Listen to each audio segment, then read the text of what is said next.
Assalamualaikum warahmatullahi wabarakatuh. Apa kabar Sobat Beyond Education semuanya? Semoga kita dalam keadaan sehat walafiat. Pada kesempatan kali ini kita akan mengangkat sebuah topik parenting dan mudah-mudahan apabila teman-teman yang menyimaknya, teman-teman bisa mendapatkan manfaatnya.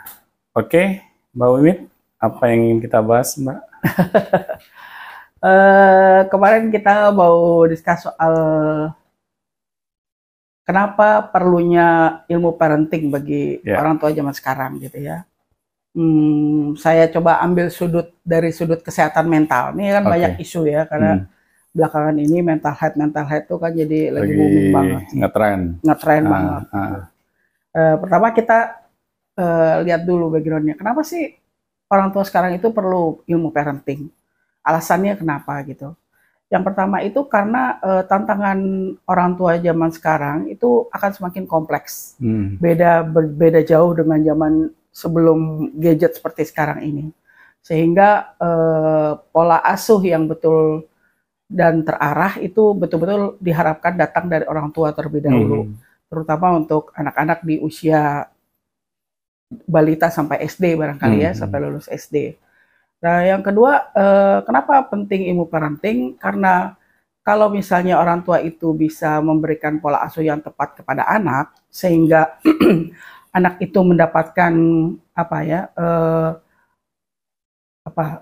kekayaan psikologis yang memadai gitu ya, sehingga bondingnya terhadap orang tua, trustnya terhadap orang tua itu sudah terjalin, itu akan saling kait-mengait. Jadi kalau orang tuanya juga mengerti, paham apa yang harus dia lakukan, perannya bagaimana sesuai dengan usia anaknya, dan anaknya pun juga menerima sesuai dengan apa yang harusnya dia terima, itu akan tercipta kerjasama yang sangat baik.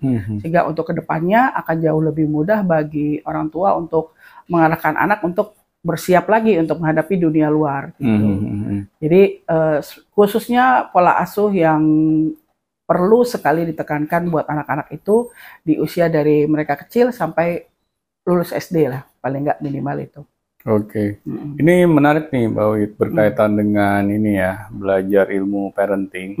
Saya juga mengalami ketika mengelola sekolah ini, terutama pas orang tua itu curhat atau konsultasi berkaitan dengan masalah yang dihadapi oleh mereka ya kepada anaknya.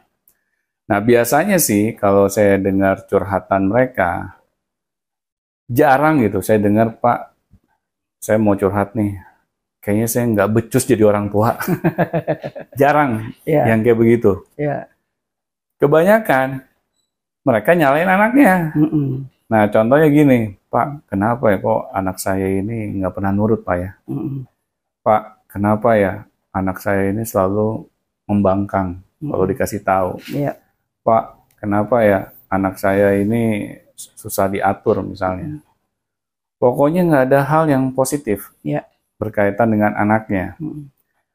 Nah, saya akhirnya kan merasa apakah benar nih kejadiannya seperti ini. Mereka sudah berkata dengan jujur. Nah, setelah saya telusuri lebih lanjut, saya coba gali. Bener gak nih apa yang dikatakan oleh si orang tua di hadapan saya ini? Nah, pas saya tanya ke mereka bagaimana komunikasi di rumah, bagaimana mereka berinteraksi dengan anak-anaknya, baru deh muncul hal-hal baru. Contohnya begini, ini terutama bagi orang tua yang memiliki anak-anak yang bermasalah. Akhirnya mereka baru jujur di akhir. Ya Pak, saya sudah bercerai dengan pasangan saya. Ya Pak, saya jarang di rumah. Ya Pak, saya selalu sibuk dengan kegiatan saya sendiri. Nah, akhirnya saya dari situ narik kesimpulan. Masalahnya itu bukan di anak loh. Masalahnya di orang tuanya sendiri. Betul. Nah, di sini akhirnya saya ngerasa, waduh, ini kayaknya yang perlu di coaching bukan anaknya aja nih. Kayaknya orang tua nih yang paling penting. Karena kadang orang tua nggak sadar ketika dia salah memberikan treatment kepada anak-anaknya. Nah ini jadi Mbak Wit, saya merasa bahwa orang tua ini penting sekali untuk belajar parenting. Nah syukur alhamdulillah selama saya mengelola sekolah ini akhirnya saya secara otodidak itu belajar ilmu parenting. Nah karena di zaman dulu itu kita nggak dimudahkan seperti zaman sekarang ya. Kita bisa belajar ilmu tuh dari internet. Oh, dulu saya harus belajar tuh kadang harus ngejar seminar, baca buku. Nah, tapi hal itu yang membuat saya tuh menjadi semakin aware. Oh, ternyata menjadi orang tua itu nggak mudah ya. Betul. Kita harus mau meluangkan waktu. Betul. Kita harus mau berkomunikasi sama anak. Kayak sampai detik ini aja, saya juga banyak bikin salah gitu sama anak saya. Cuman untungnya dengan saya belajar ilmu parenting, saya cepat aware. Dan saya kalau diingatkan juga nggak marah. Nah kadang kan orang tua itu kalau diingatkan, misalnya kita bikin kesalahan, tapi kalau diingatkan oleh anak, kadang kita nggak terima. Kita merasa, lu siapa? Lu masih anak-anak aja nasihatin gua. Nah akhirnya kan dengan kejadian seperti itu sulit kita punya bonding dengan anak-anak kita. Nah ini kalau menurut Mbak Wit sendiri nih berkaitan dengan belajar ilmu parenting itu sejauh mana sih dampaknya bagi kehidupan para orang tua? Kehidupan para orang tua ya? Iya.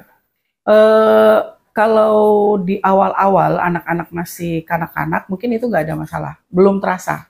Anak-anak ini usia apa nih? Usia SD ke bawah.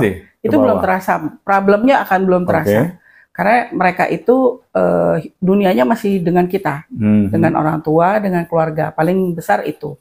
Sehingga dia masih belum ada lihat temennya, belum ada pandangan dengan lingkungan lain gitu ya, lebih terbatas. Tapi begitu dia masuk bangku SMP, itu kan di usia SMP itu mulai ini ya, peer group, istilahnya tuh dia mulai lebih memperhatikan teman-temannya, sekitarnya daripada keluarganya.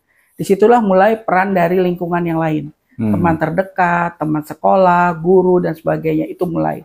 Nah kalau dari SD itu tidak diberikan arahan sesuai yang mau diinginkan oleh orang tuanya, ya rata-rata pasti semuanya sama anak yang ingin baik, rajin ya, kemudian bertanggung jawab dan sebagainya, segala nilai-nilai kebaikan.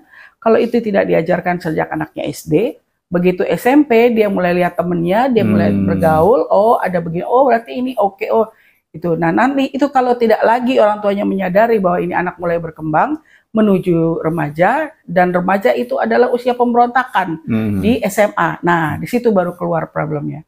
Nanti anak itu udah semakin besar, barangkali secara fisik juga hampir sama dengan orang tuanya. Nah, pada waktu orang tuanya, loh kok gini, kenapa harusnya kamu begini, harusnya begini gitu. Nanti anak itu sudah bisa jawab, lah memangnya papa selama ini ngajarin, mama selama ini ngajarin, aku sering ditinggal kok selama ini gini-gini. Nah, itu kalau udah kayak gitu, itu lebih repot gitu. Tapi bukan berarti nggak bisa, tetap bisa, tapi akan lebih repot. Sehingga pentingnya kalau mau, ya intinya tuh begini, kalau mau masa tua kita itu tenang, didik anak sejak dini. Ya ibaratnya begitulah ya. Supaya nanti pada waktu mereka udah mulai remaja, dewasa, itu kita nggak perlu campur tangan terlalu jauh lagi, karena dasar-dasarnya udah kita berikan. Mana yang boleh, mana yang tidak, mana yang harus, mana yang jangan dilakukan gitu. Itu udah kita tanamkan dari awal, sehingga orang tua nggak perlu capek lagi.